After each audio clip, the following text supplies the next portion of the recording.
Our protagonist for today is a food delivery driver. He approached the door for a delivery, just like any other day. But after he rang the doorbell, a terrifyingly tall girl suddenly appeared. Our protagonist was scared to death, stammering about her incredible height. He announced that he was there to deliver her food, but in his head he told himself that as soon as he handed it over, he was going to make a run for it. And just as planned, after the girl took the food, he quickly thanked her and then fled in a panic, hoping only to be reunited with his delivery bike. He panted, trying to catch his breath, and wished he could change his delivery route so he wouldn't have to run into scary people like her again. In times like these, his only comfort was watching his favorite idol, Fuwari-chan. Fuwari-chan is a cute and approachable VTuber who always brings a sense of comfort.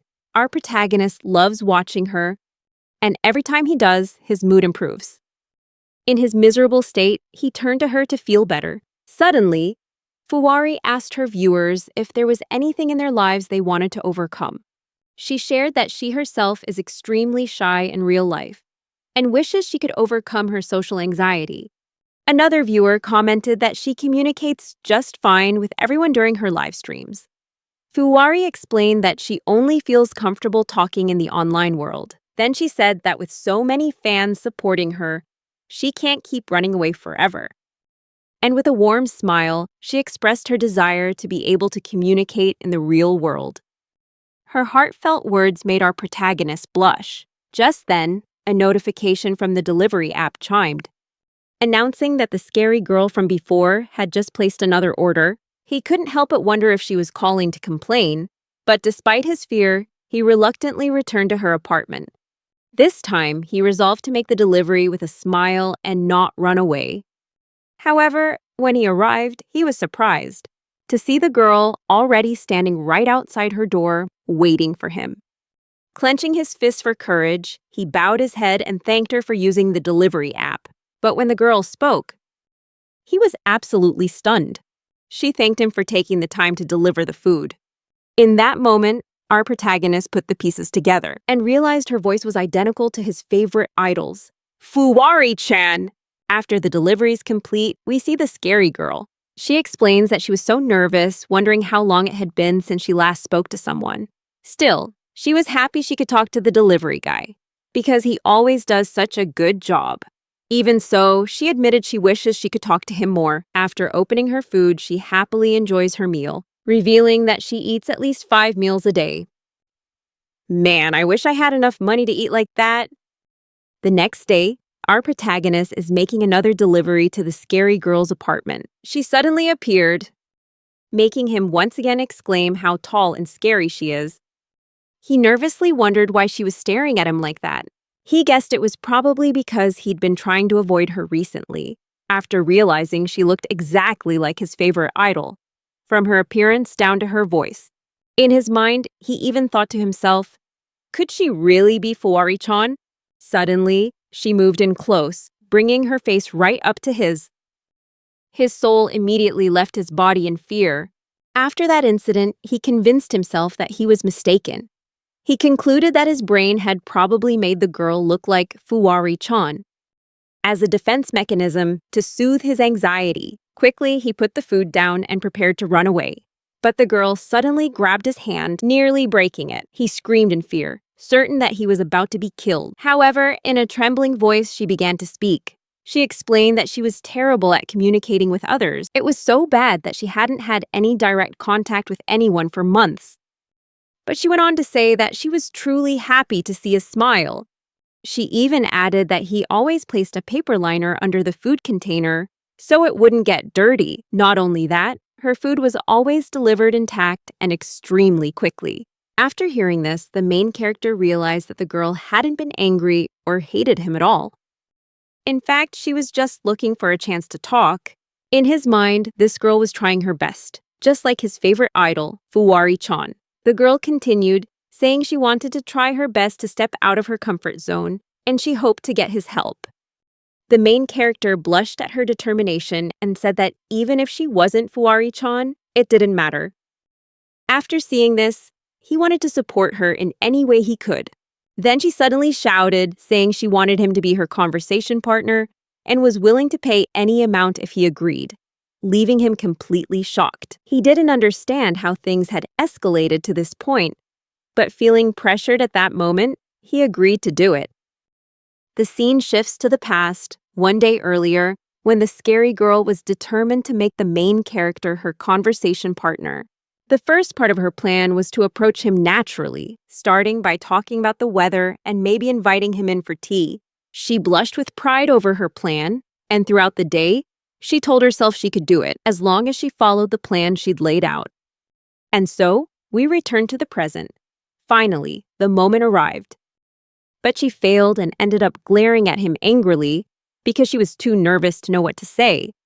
On another day, we see the main character back again, delivering food to the scary girl. He rang the doorbell, and she suddenly appeared with a thick stack of cash, as if she'd prepared it at his request. Terrified, he wondered why she had so much cash on hand, and bluntly asked her with a questioning look. She asked him, "How much will it take for you to talk to me?" He took a step back and replied that it was impossible. The girl was surprised and said that in that case, she could give him more money. But he cut her off and said it wasn't about the money. He couldn't articulate it clearly, but he couldn't accept her offer. The girl looked at him with a heartbroken expression, her heart seeming to shatter. She whispered an apology, before gently closing the door. Seeing this, he wondered if he had really done the right thing. After his part-time shift, he sat down to watch Fuwari-chan. He thought that watching her would make him feel better, but for some reason, he just felt sad. Meanwhile, Fuwari-chan was losing all her ranked matches in Rocket League, and the main character noticed that she didn't seem like her usual self. Suddenly, she started crying and said that she was useless. She admitted that she'd been messing up a lot in real life lately and had undoubtedly caused trouble for others. With a pained expression, she apologized. The main character couldn't help but notice the similarity between the scary girl and Fuwari-chan. Seeing her cry was more than he could bear. And like a die-hard Pokemon fan, he sent her some gifts. Feeling his support, Fuwari-chan thanked him, and he smiled, feeling satisfied. The next day, as usual, he went to deliver food to the scary girl.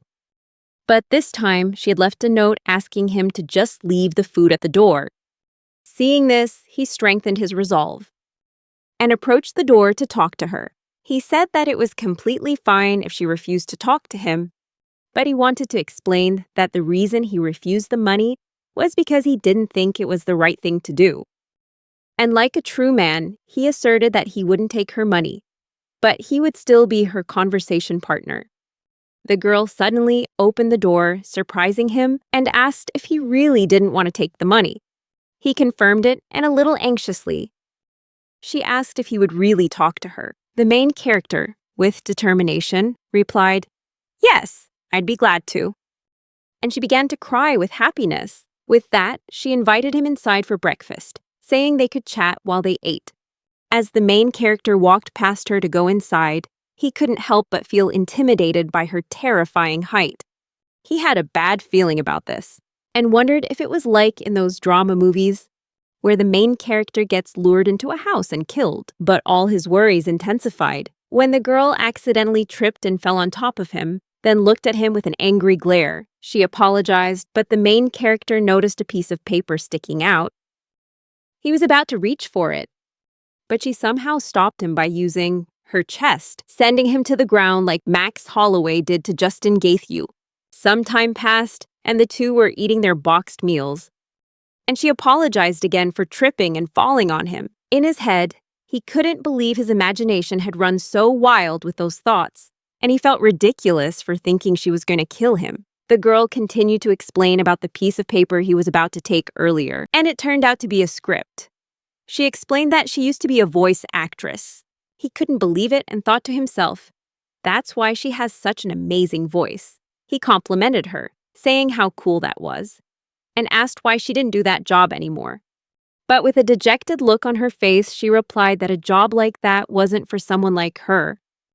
She explained that because she's so tall, she always stood out in a bad way, And rumors started spreading that she got jobs not because of her talent, but because she had seduced the bosses.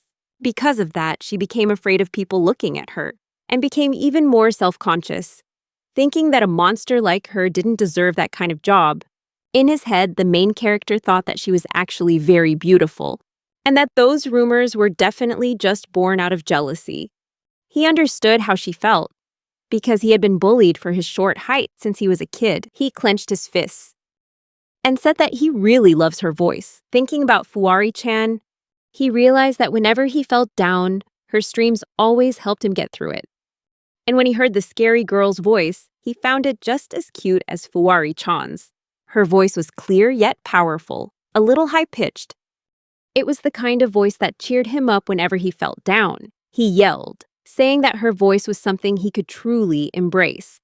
He looked at her and wondered if he'd gone too far, but she just blushed and smiled strangely. He wondered why she was making a face like that. Just then, he got a notification on his phone that he had received a tip from the scary girl.